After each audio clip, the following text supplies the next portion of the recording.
Hey everyone, welcome back to Headspace Live. We go live every Wednesday at noon Central. Today we have a very special guest, Dr. Loretta Breuning. She's been a guest before, so I love bringing her back, talking about all things related to the brain. She's the founder of the Inner Mammal Institute. So she is your expert on everything that goes inside here, which matters tremendously, obviously. So we're in for an amazing conversation. Here we go.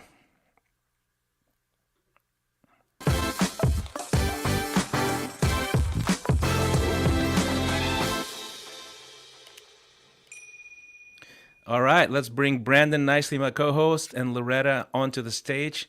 Welcome, guys. Hi, nice to be here. Thank you for being here, and I can't wait to talk to you. Of course, it just came back from a birthday uh, around the world celebration. Tell us about that, because that sounded fascinating. Oh, sure. Well, I was looking for places I hadn't been to yet because I've been to most places. And someone recommended to me the tea plantations in southern India. It's so beautiful. It's this area you may have seen, like looking down from below. It's green hills that go on forever. And they're all puffy because these tea plants have this very amorphous shape. It's really beautiful. And you can hike among the tea plants. And there are literally wild elephants that live there. No. And I was not very successful in seeing the wild elephants, but I saw a lot of their dung. So I thought when life gives you elephant dung, then I was just happy to have my elephant dung cracking skills. Maybe you know what? Maybe that's a good thing, right? Like sometimes an encounter with an elephant, I know that from personal experience, it's not the most pleasant thing. It can go get unpleasant fairly quickly. That's wonderful. Awesome. Well, thank you so much for joining us. I just really enjoy talking to you as we're friends and we go back and forth about all kinds of things, sort of in parallel, not alive. But today, what I want to do is I want to maybe get us started on the most important athletic thing that just happened in America, the Super Bowl. And to me, I am not a sports guy. Brandon can probably give you much more color around the nuance of this.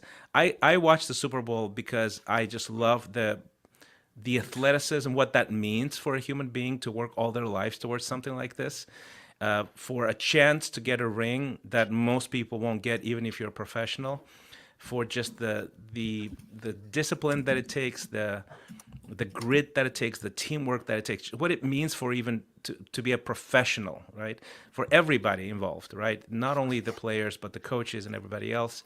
I love that, and I love the commercials, and of course, I love Usher. So you know, the show, the halftime show was amazing, except for that brooch. That brooch on Usher was a bit odd. It was very large, and Anyway, so I digress. But what's your take on not if you go beyond the training, beyond the discipline, right? In that moment of the most important thing, like there's hundreds of millions of people watching you.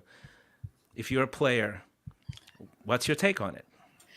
Sure. So mirror neurons really helps us understand this. So we've all been in that position where like everything in life depends on this one moment. And our mirror neurons allow us to feel that for someone else. Now we feel their joys and we feel their pain. So dopamine is the good feeling that you're just about to get a reward. So when you watch someone else being just about to get a reward, it sparks your dopamine. Now, our oxytocin is sparked when we're in a huge stadium with other people who are focused on the same thing. And if we're feeling that we're watching this with millions of people around the world, it's that feeling of a mammal being in a huge herd that's focused on the same reward. Like if you've seen the wildebeest crossing Africa when the Yeah, yeah, new yeah, grass yeah. appears. Uh-huh. And the crocs are waiting in the river, all of that. Well, yeah, and that's the fear of losing the game and like you've lost, it's all or nothing. Yeah. Yeah, yeah. Oh my gosh. Brandon, what's your take on the Super Bowl? I haven't even asked you this. Well, it's sort of a tale of I think the changing of the tide a little bit. I mean, the classic what people typically do is pit the quarterbacks against each other, right? Mahomes Uh-huh. versus Purdy. And Loretta, you probably know Brock Purdy, even, there in Oakland, I presume, as a San Francisco. Even if you're not big into football, you may have heard the name Brock Purdy. He's the quarterback, was Mr. Irrelevant. He was the last guy, literally the last guy drafted, number 246. Really? And they give him a jersey that says Mr. Irrelevant. Oh my God! Who gave him on that the jersey? back of your jersey. So just think about how you would feel, Oh, it's Mr. terrible. Irrelevant. I mean, it would just make you feel terrible. I mean, it didn't feel like you came into a professional career. No, of And course most not. Mr. Irrelevants don't make the team. Actually, they don't make it past the first cut. However, he has been the story of the underdog. Tremendously humble person, has a faith that's very visible with his faith, and has just worked himself up to really being a world-class quarterback. And he's making probably 1/20th of every other quarterback. And so it's this great story of his humility, and he played terrific in the game. And so I'm a big, I'm always rooting for the underdog. And I think that's a human, sort of tendency. And while Mahomes is the top of the mountain, the best of the best, I think Purdy actually outplayed him most of the game. And so that's just an interesting, I just think human achievement. How does somebody go from being Mr. Irrelevant to handling fame, fortune, and notoriety? So animals are very, very sensitive to how they rank in the group, because from the perspective of keeping their genes alive, it's all or nothing. Like if you watch somehow those nature videos about who gets the mating opportunity. So we all have this exaggerated sense of our ranking in a group. And so again, when we see someone else rise in the ranking, it triggers through our mirror neurons that great feeling of like, okay, finally it's my turn to get the reward. It's fascinating. Then, so it'd be interesting to think about that as it relates to our cognitive ability as higher primates, possibly to be able to at least higher conscious. I presume we have a higher consciousness, I think, and how we manage that sort of natural tendency to break out and say, I am significant. I'm not Mr. Irrelevant. But in fact, he doesn't do that. He's very much a team player. He was able to be promoted through injury of the people ahead of him. He was the third string quarterback. But then he, over the last 2 years, has led the team beyond what they've ever been able to achieve in the recent history.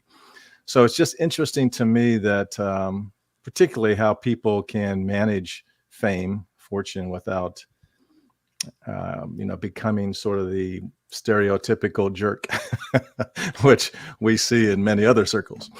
So how do you do that, Loretta? Like if let's say the analogy would be in the workplace, in the marketplace, you're a professional, you're a leader in a company, you're a leader in a sports team, you lead a nonprofit, and you sort of, the board hires you or a group hires you to lead. And they go, we don't know, but okay, we'll give you a shot. What would you say to somebody like that? Okay, how do I become from irrelevant to winner from a standpoint of lifestyle, understanding my brain, how I respond to stuff like this? Sure. So in today's culture, humility has a very strong place, and we're supposed to win the support of the group through humility rather than heroics. Now, there's been this tension between humility and heroics all through human culture.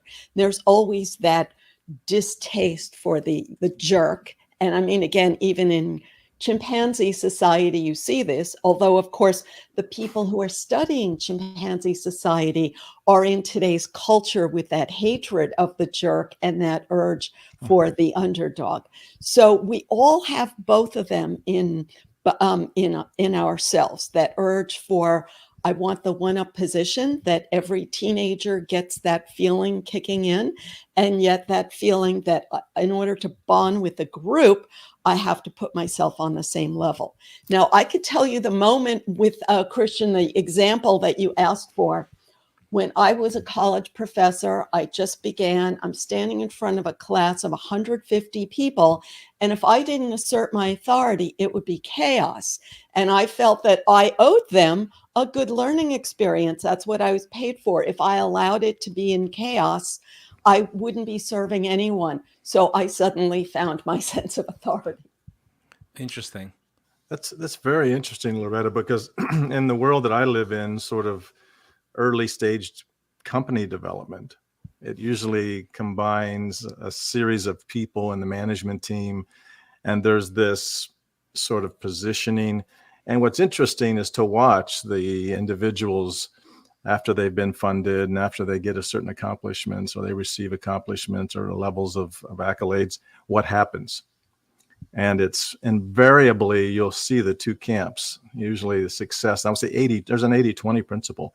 It seems like there's a natural period of just, I don't want to call it pride or call it just, sort of self-importance, where everybody becomes lesser important than yourself. And I think I've experienced that. Once you're at the top and everybody's telling you you're great, it's really not easy. I think without great formation, I would say at an early age, to be able to handle fame. We just look at the odds of people that make a lot of money and how it goes to their heads. Do you have any insights as to defend against this phenomenon? Yeah. That's a good So question. it's a matter of someone has to take the lead, or sometimes there's chaos. So it's a matter of whether the leader takes good decisions or bad decisions. So if they say, "Oh, I'm humble. I don't want to be a jerk, so I'm going to listen to everyone."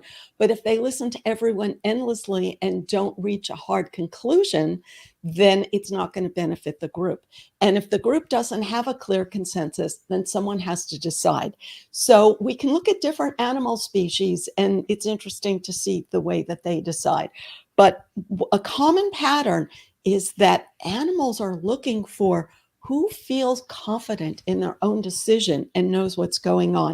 You may have heard this with horses. Horses are always looking around like, who knows better than me? So we have that deep urge to follow someone who has confidence that they know what's going on. So if you're too humble, it's like, oh, I don't know any better than anyone else, then the horses just go in every direction. And so they're really wanting to follow the one that has confidence. You know what? I love that you said that, because I talk about this all the time, that confidence is an emotional state, right? Because it doesn't necessarily automatically mean that you know everything or do you know more than everybody else, but you feel like you do, and people respond to the emotional state. And I find that showing up with confidence changes the dynamic in the room. So everything that has to do with clients, partners, investors, collaborators, your team, if you show up with confidence, people will pay attention. And what you're saying is that this is a mammalian thing. Like, this is a brain, this is a core brain function, right? Does that make is that accurate? Am I saying Yeah, this because correctly? there's always uncertainty and risk. There's never 100% obvious solution except for retroactively. Of course, Yeah, we yeah. we Uh-huh. dump on people and say they should have known. So doing nothing is even worse, though. So you've Right. all heard of analysis paralysis. So someone has to make the hard call, and that's, the leader is the one that makes the hard call.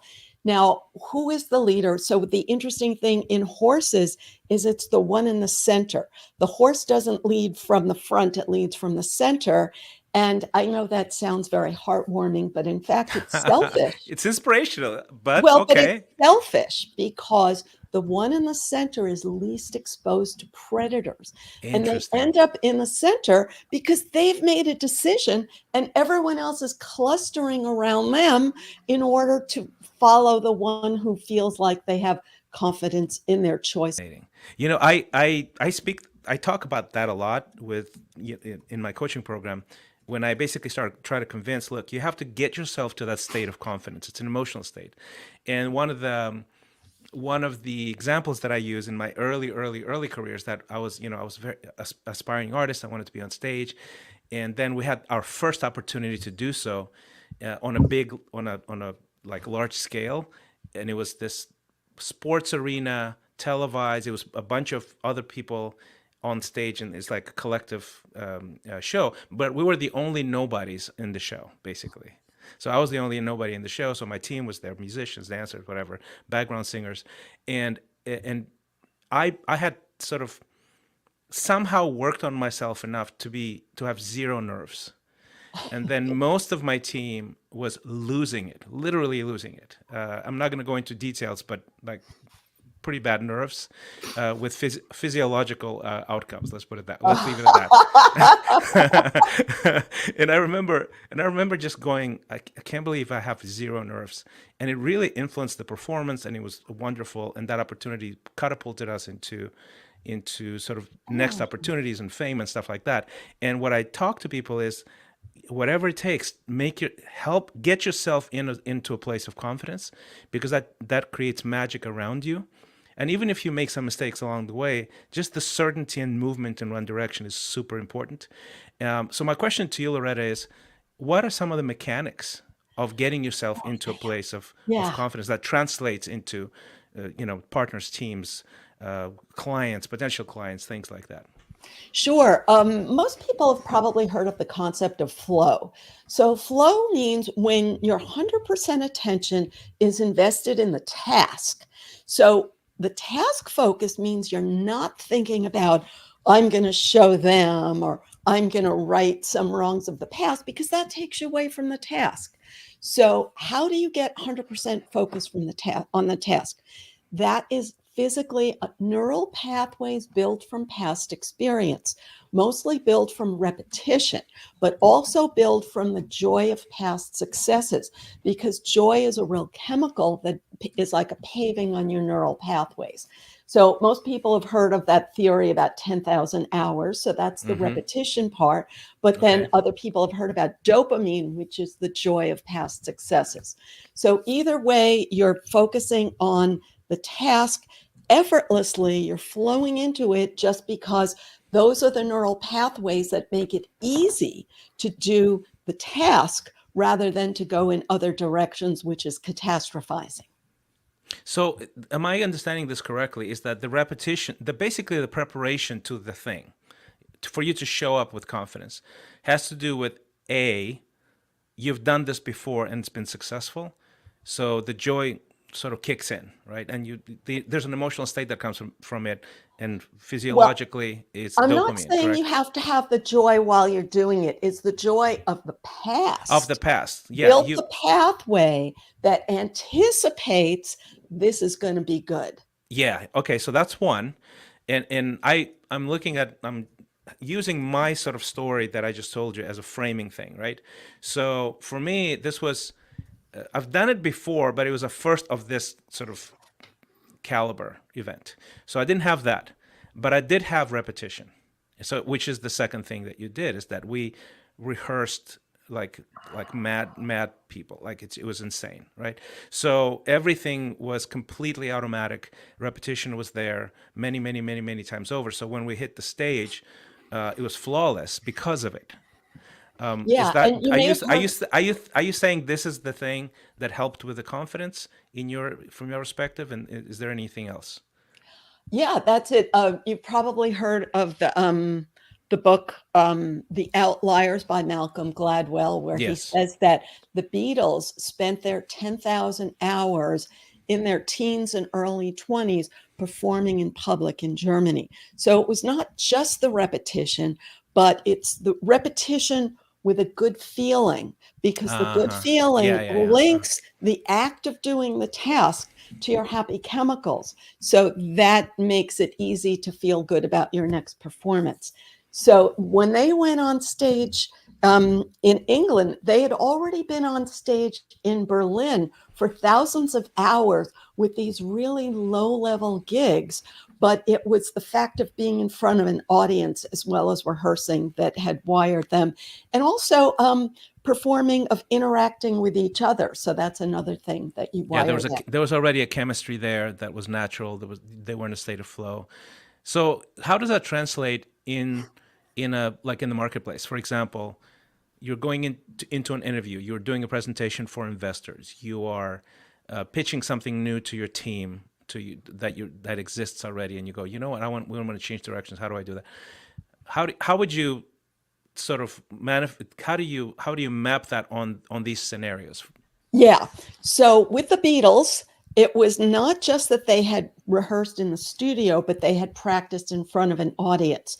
So if you're doing a pitch or presentation or interview, if you're only focused on your cognitive content, then you just sound like you're talking to yourself. So it's that experience talking to others, presenting to others, so that you don't get nervous when you do that. And you familiarize yourself with taking the third party view of your content rather than just this sort of like when it sounds like you're only talking to yourself. Yeah, that makes a lot of sense. That makes a So lot of how do you sense. get that practice? You ask, the founder of Netflix, Mark Randolph, I'm on his Netflix list, and he would literally go up to strangers online at Starbucks and say, I'll buy your coffee if you'll sit down with me for 5 minutes and listen to my pitch. Is that right? That's a Yeah. great story. That is a Yeah. great story. Wow, that's really valuable. That's really valuable, and I would confirm that. I think if I do a webinar, for example, and I haven't spoken it out loud to even somebody before, it just comes across different. It really does. Yeah, yeah. And the fear I would have of going to someone online at Starbucks is maybe a good practice for the fear of being in an interview or a high stakes presentation. That is a good point. I think that's terrific advice, and I've never heard that before, Laura. It's really interesting. You would think that, I think one of the ways that we get the experience as entrepreneurs is we just talk to hundreds of investors. So it takes that builds the repetition, the repetition. However, that first investor might be the best investor, and you just can't risk. You can't plan that is the right strategy to gain your experience. And so I love that story about the Starbucks. I have Mark. a negative version of this story, though, that's interesting. So the psychologist that influenced me more than anyone when I was young, his name is Albert Ellis. You may have heard of him. He was the innovator of what's called rational emotive therapy. And he said he went up to 100 different girls in Central Park and asked them for a date. And he was rejected by all 100%, all of them rejected. Okay. Okay, that backfired, I'm sure. Yeah. Well, he said that it still helped him overcome his fear of rejection. Sure. And then 101st, and he might have been successful. You just never know. Well, maybe he would find a better approach, you would think, despite overcoming his fear. Yeah. I mean, it's interesting because when you think about entrepreneurship, which is kind of the angle that I look at it from, it requires a lot of audacity. I mean, there's a lot of confidence to say you're going to create something that's never been created, and you're going to live with a tremendous amount of risk. And so it's kind of unfortunate to spend all that time working on product plans, working on team dynamics, and not necessarily practice, right, your pitch. And I just love that. I love that as a means to confidence and as a sort of practical method for performance. There's another great example of this on the other extreme. I listened to a podcast called How I Built This. I don't know if you listened to it. It's so uplifting. Like every single one is this fabulous success story. And they all have, the terrible lows and then the fabulous highs. And it's very heartwarming. I love it. That's true. That makes me think of the hero's journey, Christian, and how that relates to this sort of mental approach and also preparedness, right, for the hero to overcome the difficulty or the trough. Now, the important thing, if I may say, is that the hero needs to process information effectively. So, for example, if I'm the leader of the horses and I think this is a safe direction to go in and I'm wrong, and then we all get eaten by a predator, or someone gets eaten and then I lose my status as a good decision maker. So being confident in your decisions is only the last stage. First, you have to make good decisions by good information processing. So you have to be capable as well as confident. Well, I'm sure, yes, that's that's a factor. Right? But it's interesting because there's a lot in that. I mean, not everybody, that's an interesting conversation. I don't take it on a side tangent, but there's a whole aspect of, overconfidence. I've seen a lot of that too, Oh yeah, where there's a compensate. lack I of mean, usually, experience. yeah, and I And think a lot of it comes with insecurity, and actually you're compensating. You're trying to project when something that's not there in the first place. yeah, So you know, But go ahead, Loretta. if I could mention, so the neurological aspect of this. So when I said you have to make good decisions, so we are always selecting our information, and we select it with neural pathways built from past experience. So we're all biased in our information processing. And the more aware we can be of that, the more we can be open to new information when it's significant, while you can't be open to everything because then you'll never make a decision. So we really have to know our own biases to know that, everyone's heard about confirmation bias. It's a real thing. And we have Hmm. to know that we're tending to look for information that reinforces the conclusions that we already have, and then to look for, well, what other information could I be ignoring? Yeah, absolutely. And I think in general, let me ask you this: what we basically landed on is this: real leader change comes from confidence. Confidence comes from practice, from the dopamine of doing this well with good results in the past, with sort of this, like the 10,000 hour factor. Let's put it that way, right? And yet, I think most of us just don't. We don't want to. Fundamentally, we don't want to do the work, the hard work, the 10,000 hours. So we want to find a magic. A magic pill. So it's fascinating. We were discussing sort of before we aired that like Elon Musk lost a bunch of weight on this, whatever, on this magic drug, and everybody was like, "Oh, if he can do it, that's probably," And it has nothing to do with Elon Musk's work, his quality of work, his genius, his work ethic, like him sleeping on the floor of the factory for months on end. But yeah, the weight loss, that's got to be the the key to it. And I was looking up today. I'm gonna show you this mushroom microdose. Searches for that increased by 1,000% since I think it was 2020, right? So we're looking for these magic mushrooms. solutions to things. I think the latest of the mushroom microdose was magic chocolates, because they hide the bad taste of it. But we still want the microdose, but we want to hide it in chocolate so it's also pleasant. There's sugar in it and stuff like that, and it's tasty. So what do you say about all these things, right? All these things that I think perhaps get our attention on improving our lives, performance, doing better, being healthier, and what's their place in the actual outcomes, in the high performance, in a better life. So our beliefs about what's true come from real physical neural pathways in our brain that are learned from past experience. So if you think that there's going to be this simple pill that's going to fix your problem, that's like a paradigm in your head. It's a template. It's a real neural pathway. And so if one pill doesn't fix your life, then you try another pill and another pill and another, because you already have this template that says there's got to be this fast, easy answer. And that's why, like, when someone else has this fast, easy answer, you could see the flaw in it, but you don't see the flaw in your own fast, easy answer. And like the famous example, I think, is a person who gambles, and other people say, how can they not realize that they're going to keep losing if they keep going to a casino? And so it's like, if any particular fast, easy solution that you jump on, you have certain cues. People who you respect jump on it, the herd jumps on it, and you think it's going to work. And then you're ignoring other information about maybe slower but steadier solutions. When it comes to supplements, right, they are by definition supplemental, right? And that this could be considered a supplement, right? Mushroom microdose, whatever else. How do you balance, Loretta, the place in this, in improving your life? Okay, if it's incremental, it's incremental. You don't put too much hope in it. But how do you How do you save yourself from going, this is the thing?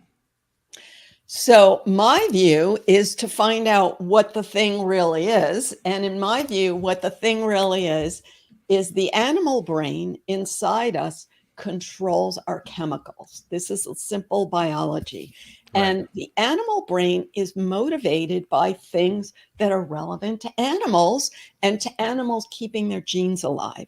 And if you watch nature videos, you could see this. Now, with our rational human cortex, we think we're too sophisticated for all those baser motivations. And yet we drive ourselves crazy about these baser motivations. So we need to understand them before we can manage them. And what I mentioned already, like dopamine, serotonin, oxytocin, and the baser motivations that are associated with them are always with us. So how do you bridge the animal with the human, right? I mean, we are animals, but we're more than animals. And I think you've mentioned it more than once. I mentioned it also all the time that our brains, our mammal brains, are wired for not for surviving, not for thriving, but for surviving. That's why we're scared, fearful, anxious all the time. And yet, there's a part of us that is actually wired, I believe, for thriving. We live in the most prosperous time in the history of humanity. Objectively, we're thriving on all kinds of different levels. How do we connect to that and connect to possibility and multiplication and growth over sort of this base?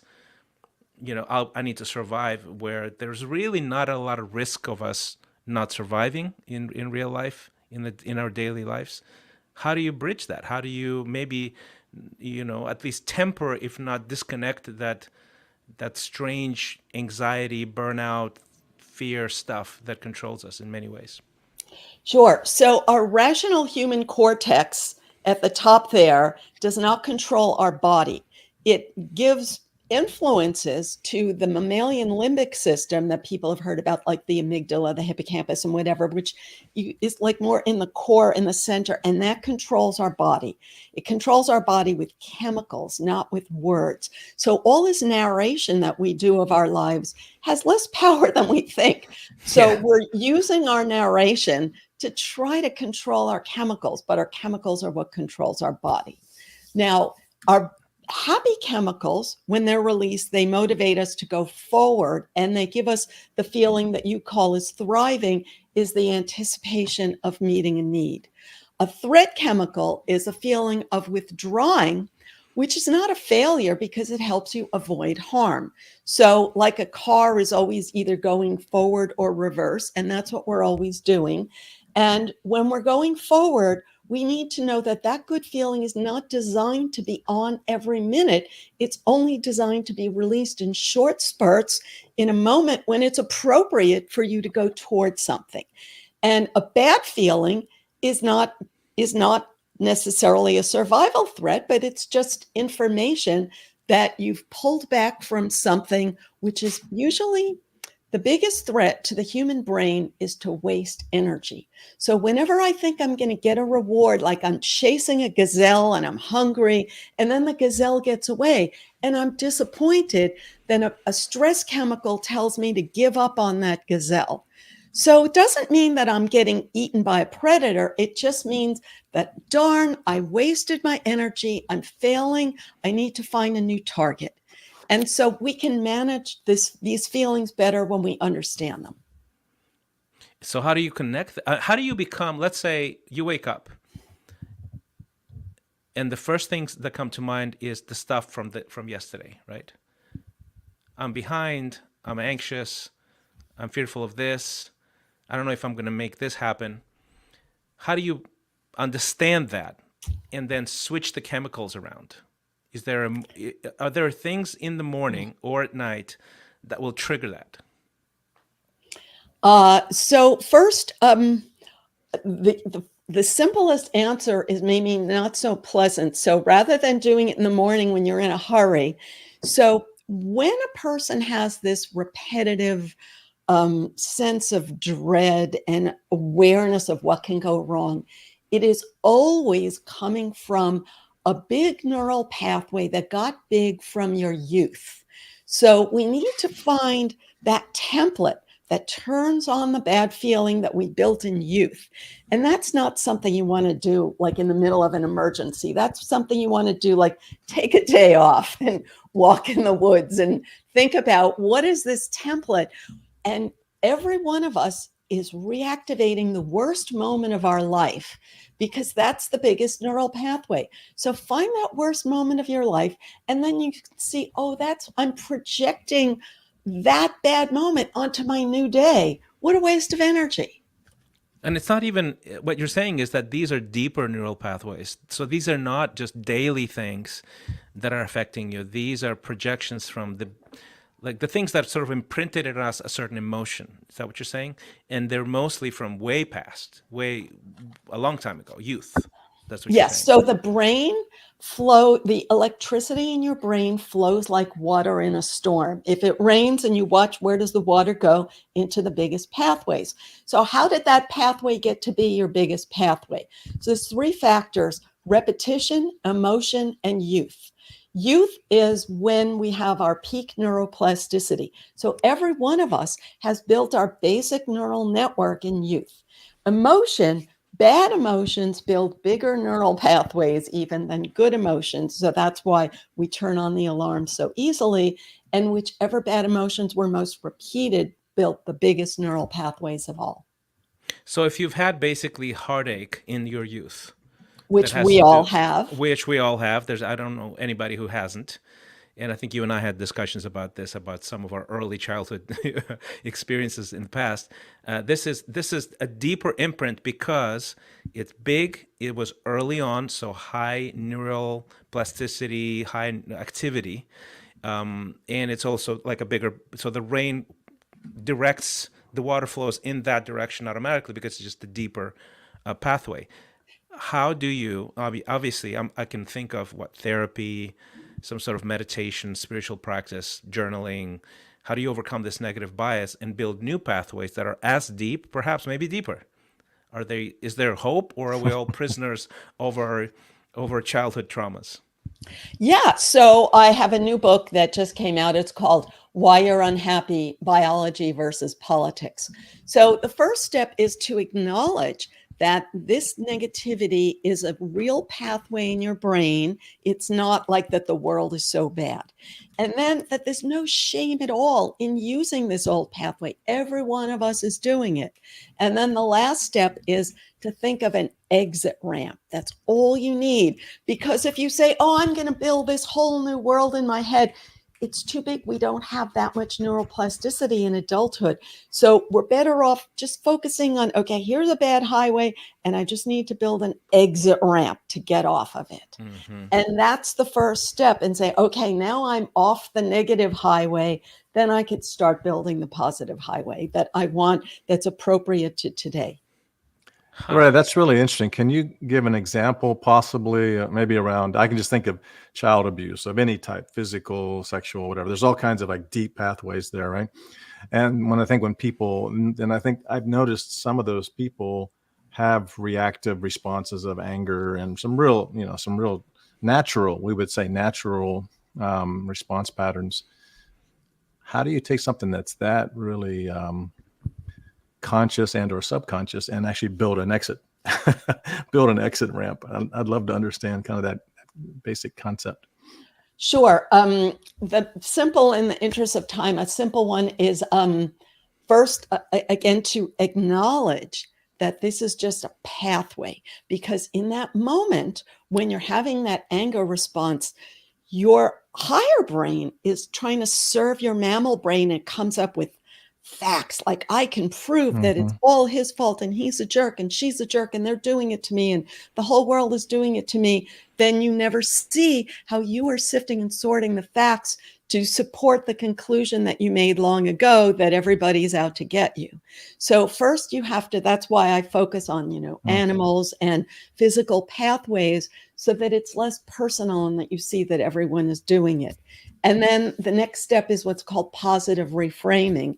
And our our inner mammal, it wants to feel strong. And when you were young and this bad thing happened to you, you felt very weak. So you always find the evidence that puts you in a position of weakness. So now you need to look for evidence that puts you in the position of strength. So a simple example would be, look how skillful and resourceful I am because of what I went through when I was young. Mm. And then for people who are listening who are not like having this traumatic abusive path, what surprised me is that people with like a good childhood often have the same trauma because they had so much protection when they were young. They haven't built confidence in their own ability to stand up to a dangerous world. So effectively, every gazelle is going to have, its parents are going to die, and it's going to have to go out into a world of predators and find its own food. So life is traumatic for everyone. And that's why I try to avoid this victim Olympics of my life was more traumatic. And That's right. Yeah, yeah. Interesting. Yeah. Yeah, and I think if you're traumatized and you build the off ramp, you're actually stronger because you have the off ramp. You have more confidence. You've experienced it. You've survived it. You know how to get off of it. If you don't have even the highway in the first place, then you were hyper protected and sheltered. It's still actually a disadvantage because when you're on your own, your parents are not around you, and there's predators, and you have to find food. Hey, you don't believe in your ability to find it in the first place, right? So it's a lose-lose. And regardless, it just seems that we have to just take responsibility for our journey, our life experience, and figure ourselves out, understand it, practice it, and create ways to thrive. exactly. And the complication is that our human cortex is aware of our mortality. So no matter how well you're doing at anything, you have this awareness that you're mortal and you're going to fail to thrive at some point. And animals don't have this awareness of the future and awareness of their own mortality. So that throws another monkey wrench into the whole business. And what has helped humans deal with this throughout human history is the mammal brain's obsession with reproduction and keeping its children alive. And so just to add that other layer of complication. Wow, that makes it even more complicated. Very apropos in that we're in the Valentine's season. That's exactly it. That's exactly it. And two people trying to cohabitate with lots of fun, deep furrows, right? And trying to agree on how to raise children, which is just so hard. And deal with in-laws and other sort of backstories. It's amazing that we're able to build functional and thriving relationships. But it sounds like we should buy your book. Exactly. sounds like it's. You know what? Actually, apropos again, last week we interviewed Dr. Joe Beam. He's a sexologist, and we sort of made the connection between sex, love, and success in life, right? And basically, the premise and I want your take on it, is that we focus tremendously on performance, on out sort of our skills to succeed in the marketplace. 8 hours a day, especially those of us who are high achieving, sort of driven people. And we under invest in our home life, in our spouses, or even dating, or keeping a marriage, or nurturing a marriage, and creating something that is solid. And that doesn't serve us, basically, according to Joe Beam, because we don't have anything to come back to de-stress, to keep us safe, to even just remind us we're loved, regardless of our performance today in the marketplace. We're secure, somebody believes in us. And that actually, if you build a great harmonious home life, you will succeed in the long run at a higher level and for longer. What is your take on that from your standpoint, from the mammal brain standpoint? Yeah. So first, I think it's absolutely true, because if you have conflict at home, then when you go out into the world, you're already stressed. And even, maybe you lose your freshness at the office, maybe if you spend too much time at the office because it's too stressful to go home. So that's unfortunate. And so many people who do that, they blame society. They say society makes us stay too late at the office. So the first thing is to recognize that it's a choice you're making. However, then the other side of it is, I think people have set the bar too high in the modern world. Like all what you've explained as a perfect relationship is so hard that everyone is going to think that their relationship is no good when they hear these idealized definitions of that relationship. So, for example, I would love to say that my husband believes in my books, but it's just not his thing. He doesn't get them at all. And if I ask him to read my books, he'll tell me add a comma here and take out a comma there without Exactly. saying anything about the substance. Yet he distracts me. He doesn't add any stress to my life.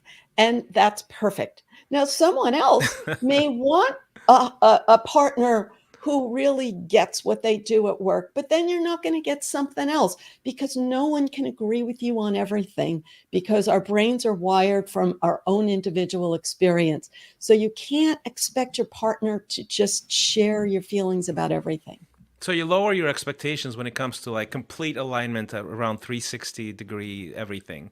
That's basically what you're saying, right? And I can confirm that because I invest a lot of time in this, in the newsletter, in the YouTube channel, in talking to some of the smartest people on the planet, and I care about it and I'm excited about it. So I would after I do an interview, I would say, hey, Loretta says this, and Loretta said that, and I didn't think of it this way, and then Deb was like, goes, cool, and she doesn't even watch the episode or listen to the podcast. And for a while I was like, man, how come you don't care about this enough? But I think you're right. I mean, Yes. they don't have to care about everything we do. Yes. They don't have to Yes. care. Yes. As long as they care And if about us, it's good. Exactly. And if you had that partner that was like so into the substance of what you're doing, you might have some other problems like possibly competitiveness and jealousy. That's right. Yeah, like Brandon and I are really close friends, right? And it's we're very close. We love each other very much, and we do all kinds of things together.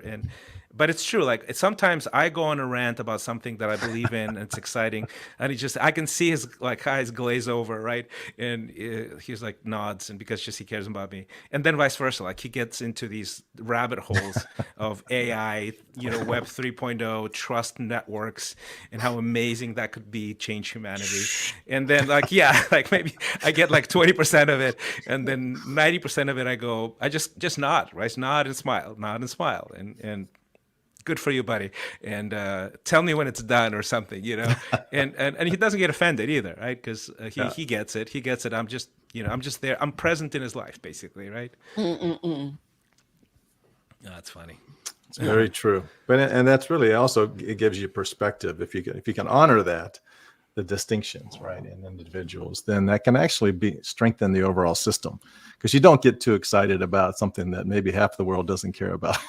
You have to sort of put it in perspective, right? That's exactly it. Yeah. So when you assume that other people are having these perfect relationships, then it makes your own relationship seem flawed. So that's why we really need more realistic That's true. insight. That's a very good point. That's a very good point. So Okay, great to meet you, Loretta. Yeah, I'm fantastic. telling I'm you. taking lots of notes here. I'm like all excited great. about, yeah. Yeah, Loretta she's amazing. Tell me about one other thing. Dr. Joe Beam talked about. He's a sexologist. From a brain standpoint, it's something he tells me. It just makes all the sense. He goes, on a very base level, like reproductions, sex feeds into our motivation in ways that are completely unpredictable, including career, ambition, ego, all of that stuff. And then being able to recognize how it plays out, and then putting that drive, that natural drive, into its proper channel, really frees us to operate more purely out of the interest of serving others, adding value, that sort of thing, without it being sort of polluted by something we can't even notice or feel. What's your take on that? Maybe I'm being a little too vague, translating something that's in my brain into something that doesn't translate to you. But do you understand what I'm saying here, or should I clarify? Yeah. So I'd love to tell you this story. So I've studied animals a lot, and I take every opportunity I can to have real physical animals contact. But I don't mean pets. I mean wild animals for the wild animal behavior. So in France, they have these zoos with monkeys and apes and even direct contact. And they have a person lecturing in front of each one. And I was hearing the same things that you hear in a David Attenborough nature video, but like really in your face. And she says, the baboon at the bottom of the hierarchy will not get any reproductive opportunity, no mating opportunity. It's a long, long story, but the bottom line is we're obsessed about where we rank because in the state of nature, your mating opportunity depends on your rank. Now, in every species, there's different indicators of what ranks with the opposite sex. And the more you read about this, it's amazing because it's all not conscious. Like nobody's consciously saying, oh, I'm checking you out and I'm judging your feathers. And yet that's why it comes to us because it's nonverbal. It's neurochemical. And so well, I just tell people like watch nature videos Oh my because gosh. then you could just say, okay, I accept that this is going on inside me. I know it, and it's so. And what he was talking about, and what you're confirming, is that it can be incredibly beneath the, way, way beneath the surface, Exactly. and it. I mean, what do we do? Do we feel like do we feel like complete like animalistic people? Like, do people think about sex all the time? Like, is that the truth of the human being, So here's a Loretta? simple answer is Uh-oh. Yeah. the brain focuses on the unmet need. And in the state of nature, it was so hard to find food, water, and warmth that all of your energy practically was spent on the basic needs. So you didn't have that much energy left to worry about whether this person replied to your text or not. You know what Okay. I'm saying? So Uh this huh. is why we overinvest in those things, you know? Uh But huh. another way of saying it, as David Attenborough would say it, is like if you're a mammal and you got enough food and water and you have a herd, but now you're at the bottom of the herd, so you don't get mating opportunity, all of your energy goes into rising up in the herd and getting mating opportunity because otherwise your genes will be wiped off the face of the earth. So your brain evolved to see it as a life or death matter. So basically, what you're saying, and maybe I'm projecting here, is that look, I have a happy marriage. I have plenty of mating opportunities. Uh, which it does it that does that give me like a baseline, like the hypothetical me, anyone who's listening, It right? frees your energy to focus on something else. Yes, Because, and yeah. yes, okay, thank you. That is actually really cool because I think that was the discussion was around that. If you fix your home life, your love life, your marriage, Yes. you nurture it, you know how to find a wife, keep a wife, not get divorced, that those key sort of things, and then you have a harmonious love life that removes that drive that is completely, it can actually mess up with the marketplace, and it can mess up with your book, your project, your software, your film, your song, whatever it is that you're doing, just and removes that layer and the ego that comes with it, with what's the packing order in the company or compared to other people, and then you can actually serve and solve a problem in whatever it is that you're doing. Am I reading this accurately, what you're saying? 90%. Okay. What's the 10? Uh, the 10% is that this idea of service, I mean, this is good, but this is something that the human cortex creates. And if you refuse to acknowledge the selfishness behind it, I think a lot of people do things, then they justify it. Oh, I'm just trying to serve you. But really, it's for yourself. So you need to see the part of it that's for yourself. So we have a natural urge to get recognition, and serving is the healthy way to get recognition. Right. But it can be used manipulatively, like, Hmm. I'm just doing this for you and you don't appreciate me and Yeah, it's yeah, I so get it. unfair. Hmm. I've given up my life for you and da, da, da, da. You know what I'm saying? So Yeah. I wrote a book about this. It's called Status Games: Why We Play and How to Stop. Ah, you very good. You very good. That's awesome.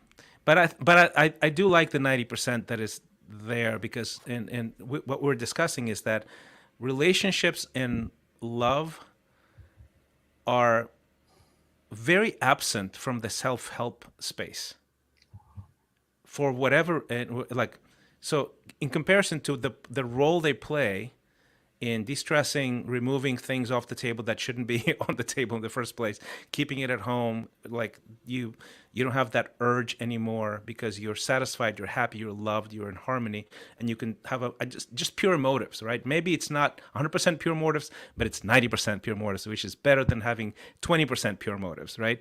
And yet that it's such a powerful factor, and it's not present in it's not as much present in the Tony Robbins speeches, in all the other sort of classic, amazing people, by the way.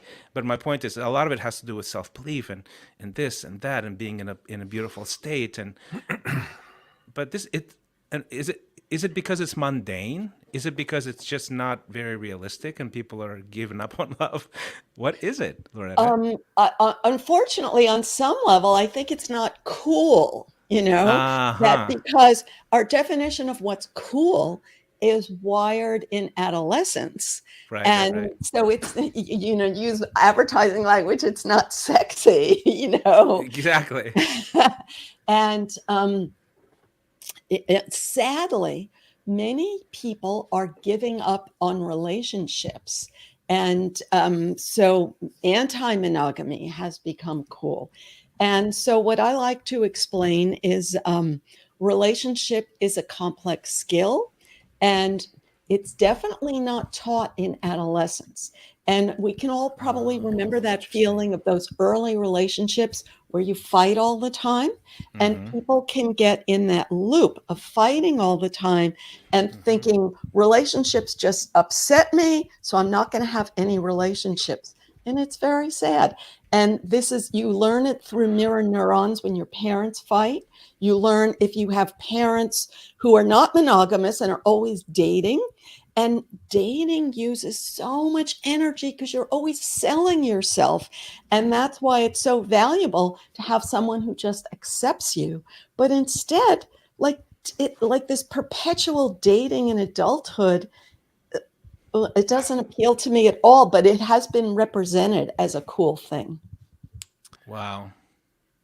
There's a lot of tension in what you're describing in the dating process between the subconscious or amygdala or natural attraction that you've described in animals in the pecking order, and then our conscious brain that's trying to say, okay, I've done this before, I've done that before, and let me try this route. Or what I found is actually having friends like Christian or others that can speak into your dating process to give you outside counsel, right? That maybe allows you to maybe, sort of protect against some of the blind spots that we have from our programming. I'm curious about your thoughts there. Yeah, so I have another book. It's called I, Mammal: How to Make Peace with the Animal Urge for Social Power. And I go through so many different species and how they choose their mating partner. And the idea that animals are picky about who they mate with, that stunned me. I was so surprised. And yet when you go through species after species, they they obsess. You heard like the cliche about which kind of feathers or which kind of fur the mating partner has, and then they all want the one with that kind of fur or that kind of feathers. And then biologists have found that there's a reason for that, that they have more surviving offspring when they get that trait into their gene pool. And once you see this, then you say, wow, I understand why people are so crazy in their mating decisions. And then that just helps, in my opinion, helps you relax about it and say, you know what? I don't need to be popular. I just need to find one person who tolerates me in exchange for me tolerating them. And when I say tolerate, you don't, we all decide what we're going to tolerate. And I'm That's not saying exactly you it. could Yeah. tolerate evil, but you have to tolerate something. Okay, so we need to wrap it up, but I wanted to leave on a high note, Loretta. So I'm going to put you on the spot because your book, Why You're Unhappy, Biology versus Politics, you're asking for it. I'm sorry. We're about to hit the election season, and people are going to lose their minds. Okay, they are going to lose their minds. And my question to you is, how do you not lose your mind when things look pretty grim? Pretty grim all around. Yeah. And I think I can predict what you're going to say, but I would love for you to actually say it. How do we unstress ourselves from this crazy year that we're about to enter? So first, I have to say, don't watch the news. People may not like that, and you may have to climb into a hole to avoid the news. But I personally, it's a personal decision. I'd rather be in a hole than watch the news. But to the Fair. extent that you're going to you're always deciding what has access to your brain. And that's most important late at night. So do not watch the news late at night. Do not have all of your social interactions based on discussing what's in the news. Have something in your life that you control, because whatever's in the news, you don't control it. That's very eloquent. Very eloquent. And I would add to that, look, yes, who is elected president has some sort of macro influence on our lives. It trickles down in one way or another. But compared to our ability to control our lives, it's nothing. It's very, very negligent, especially in a country like the United States. We're not living in a place where it's going to erupt into civil war tomorrow. I mean, it might erupt in a day or a year or two, but not tomorrow. So we don't have to worry about that. So, And if but you I agree. focus on what you don't control, you feel powerless. And Exactly, yeah. exactly. And we control a lot. In the West, we have agency, we have freedom, we have more opportunity that we can even take advantage of, actually, so I would say worrying about politics it's a waste of time if you live in the prosperous West. You can have opinions about it and you can be unnerved by it every once in a while, and And if you want to participate in it, yeah, absolutely. participate in a way where you're focused on your own agency rather than like venting rage or something. That's actually right. Brandon, do you have any last thoughts before we wrap it up? Only that I'm thankful that we live in a country with checks and balances. Yeah, exactly. With and our founding forefathers, built some of those checks and balances in so that there's always a buoyancy in the actual Yeah. system, regardless of what individual is in office. It's all And relative. It really is. I mean, Yeah. they were used to kings and queens and having Mm-hmm. theocracy. I mean, so Mm-hmm. I'm just thankful for that. So I don't get too, I figure this person's going to be in or out another 4 years. Yeah. You live with it the best you can. But I like what you said, Loretta, in terms of being able to create personal agency and your own personal space of peace and joy and being able And, to and hopefully enjoy the process. and also, I love history because when you look at history, you see how crazy things always were. Oh Yes. my gosh. Yeah, Yes. if you think it's crazy, Perspective. go back and read some of the things that some of Yeah. those presidents sort of threw back or the candidates were throwing back and forth. I Oh, mean, yeah, it's absolutely. unbelievable. When they say Yeah, we've never Jackson been so and divided, oh, it's not true. It's so not Yeah. true. Yeah. Okay. Okay, we're not killing each other in a civil war. Okay. Yes, we've been more divided. Absolutely, we've been more divided. And then on top of that, from the perspective of an immigrant like myself, who've been like I lived in 4 different continents, this is by far the most stable, prosperous, hopeful place on earth. I'm grateful to be here. So it's all in comparison, baby. It's all in comparison. So before we let you go, beyond, so if you're watching this and you love what Loretta's saying, and obviously I love speaking to you, Loretta, thank you. Beyond the innermammalinstitute.org, great website on how to understand ourselves and our inner mammal. What would you recommend people, access when it comes to resources, places to find you, places to follow you? Sure. I have everything on my website, innermammalinstitute.org. So at the bottom of every page, I have an opportunity to sign up for my free 5-day happy chemical jumpstart. You get one email a day for 5 days explaining each of the 5 chemicals and how it wires you. I have lots of free resources like videos, podcasts, infographics, and information about all of my books. Fantastic. Loretta, thank you so much for being here. I just love speaking to you. It's always enlightening, always inspiring. Thank you so much. Keep in touch. Bye-bye. Bye.